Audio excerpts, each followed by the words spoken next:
নগৰ ৰমণীত নিশা সংঘটিত হৈছে এক ভয়ংকৰ পথ দুৰ্ঘটনা।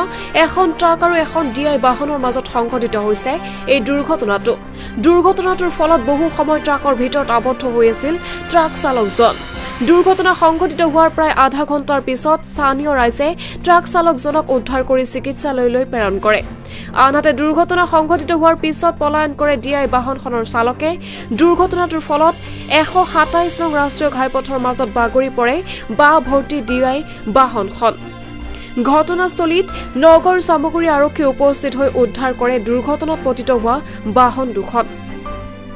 নগাঁৱৰ পৰা বিভূতি বৰাৰ ৰিপৰ্ট, বটদ্ৰৱা লাইভ।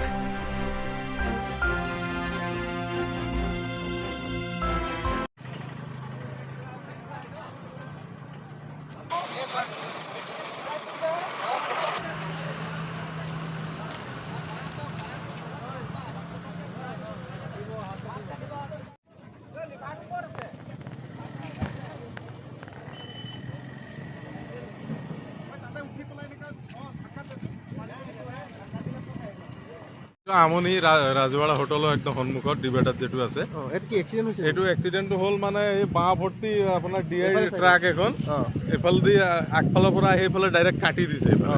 তাৰপিছত ট্ৰাক এখন সেইফালৰ পৰা আহিছে একদম মানে মাৰি দিলে পিছফালৰ পৰা। তেওঁ আহি আছে এই ফটককে কাটি দিছে, হৈ গ'ল। পিছত সেই বাঁহ ভৰ্তি ট্ৰাকটো পাল্টি মাৰি দিলে আৰু আপোনাৰ যিটো ট্ৰাক পিছফালে আহি আছিলে ড্ৰাইভাৰটো পুৰা ফচি আছিলে আপোনাৰ আধা ঘণ্টা পৰ্যন্ত গাড়ীৰ ভিতৰত ফচি আছে। পিছত স্থানীয় ৰাইজে আহি মানে আপোনাৰ একদম হেৰি কৰি চিপৰাং দি পেলাই হেৰি কৰি দৰ্জা ভাঙি ড্ৰাইভাৰজনক উদ্ধাৰ কৰা হ'ল ইয়াৰ পৰা। এতিয়া মেডিকেল পঠাইছে নাই, এতিয়া তেওঁৰ একো হোৱা নাই কিন্তু তেওঁ আছে ইয়াতে, আছে মানে অলপ জখম হৈছে আৰু